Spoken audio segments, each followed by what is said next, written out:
Hi, my name's Miss Howard and I'm Head of Design and Technology. And I'm going to be talking to you now about the GCSE options for D&T. Okay. I'm going to talk to you a little bit about kind of going through sort of obviously GCSEs, then links to A-levels and stuff like that, and then beyond. So how D&T kind of is in the wider world. There's so many different careers. You've got architecture, you've got building, you've got costume design, graphic design. It's so many different sort of areas, if you've got a passion for design, that you could then move forward. Okay. What I have to explain to you is the course and how it's sort of changed and from the last specification, because there might be parents watching who might have older children that have gone through past GCSE courses with us when it was split into individual subjects and not as it is now. Okay, so what it is, there is a design and technology GCSE, and what you can do is you then specialise in paper for graphic design, we kind of call it, in timber, we call that resistant materials, or in fabrics, so that's textiles. Technically, it's the exact same course. So what we have done for the past subjects in Key Stage 3 is we kind of started to feed down some of the different knowledge. So the children do have a little bit of understanding. Obviously, that's a little bit difficult at the moment with the pandemic, and they've not experienced everything. So there is lots of core theory that you are going to need to know no matter what. It is looking at kind of what we really sort of tried to kind of open up the kind of real life needs of products, clients, and why you need to design, and designing for a particular purpose. Okay, so that's the kind of format that you're going to need to sort of think about moving forward. So the core principles that I mentioned earlier, so we've got new and emerging technologies, energy generation and storage, developments in new materials, systems approach to designing, mechanical devices, and then materials and their working properties. So a lot of this is also delivered within other subjects. Some of your core subjects, lots of science in there, maths is in there, so there's quite a lot of maths going on. So I think what we need to think about is actually some of this stuff, it's not like design and technology maths, or it's not design and technology thinking about systems and control and stuff. It's a broader kind of depth of knowledge that is interwoven with other subjects. But no matter which specialism you choose, you will have to be taught and you'll have to learn these kind of core principles. So there is lots of theory at the moment. We are doing one session a fortnight, pure theory. So there is a theory book, a workbook that we suggest the children get, because then they have access to the practice questions in there, the keywords, and it's a really kind of clean and concise place to find all that information. We do try to also cover these within kind of practical elements. So when we have to, all the children have to know about metal. If it's appropriate, we will try to get the children to have a little go and make something out of metal, even though that's not one of the specialisms that we offer here. Lots of drawing. Okay, so no matter which one you choose, we will help you. We have taught you some skills in Key Stage 3, but we will teach you some more skills now. We will help you understand how to sketch, okay?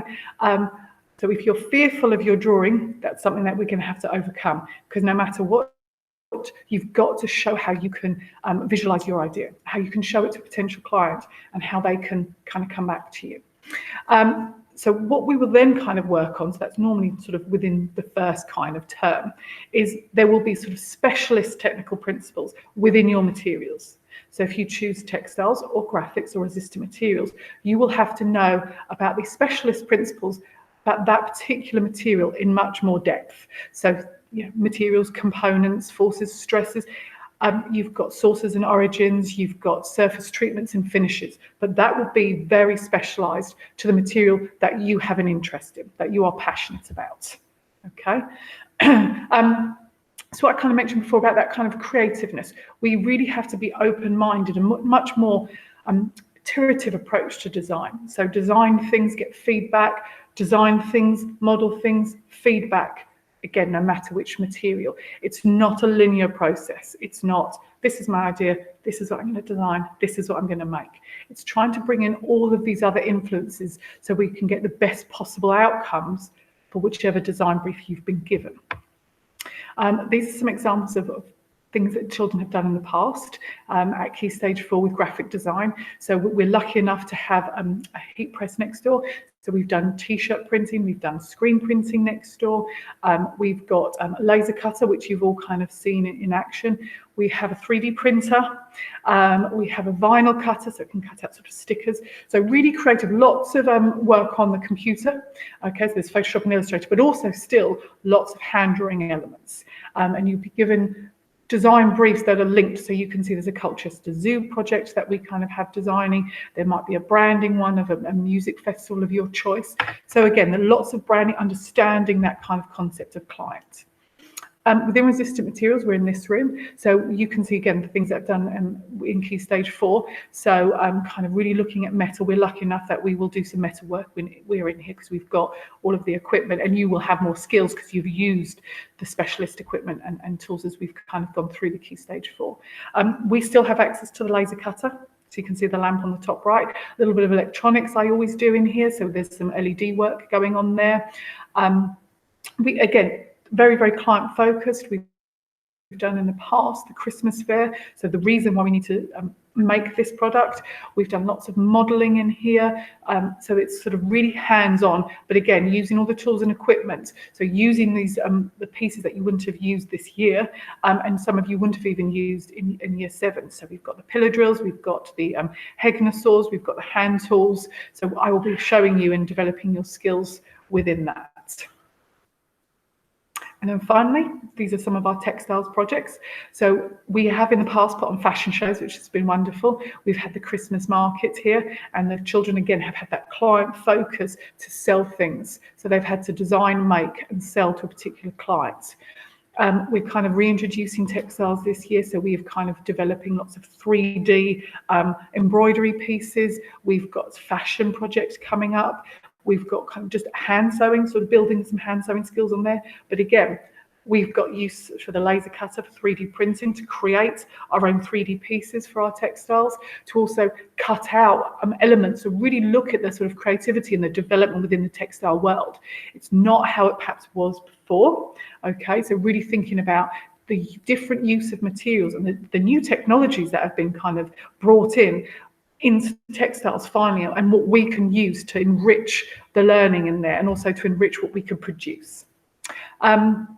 Looking at your final sort of grade, it's split. So you've got 50% coursework and a 50% exam. So the exam is 2 hours, and it will cover lots of different information, all the core things, and then you will then kind of go into more detail about your specialism. The coursework, you will be given a design brief, and you have to then interpret it yourself.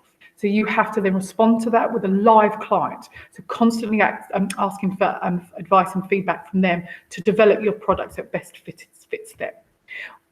We've really embraced Google Classroom this year, but you've got all of your sort of timelines. There's lots of structures that we've been putting in. So you've got everything on Google Classroom. We always have example of work around the rooms, but we'll also bring it out. We model everything. We're all from design backgrounds. So Mr. Flanders is a graphic designer. I was a jeweler. I was a maker. So we are creative people. So we will always show you and try to pull the most creative results out of you as possible. And a bit like Key Stage 3, there are guides for you, so you can keep referring back to them, okay? If you've got any questions about anything, you can email me, choward@honeywoodschool.com. I'm head of department. If you've got particular questions about the subjects, you can email myself for textiles and resistant materials, or you can email Mr. Flanders, rflanders@honeywoodschool.com, if you want to ask him anything about graphics. And again, hopefully when we're back in, when we're in our normal sessions, we can answer any questions that learners have, and we will also be showing them and sharing as much work as possible to help them make the best choice for them, because they've got to understand it's a really academic course. It's not just coming in and making things, perhaps what it was when my brothers went to school, or perhaps even his parents went to school. It is kind of like all of the subjects, it's sort of ramped up in its sort of academic requirements, I suppose. Okay. Any questions, please give us an email.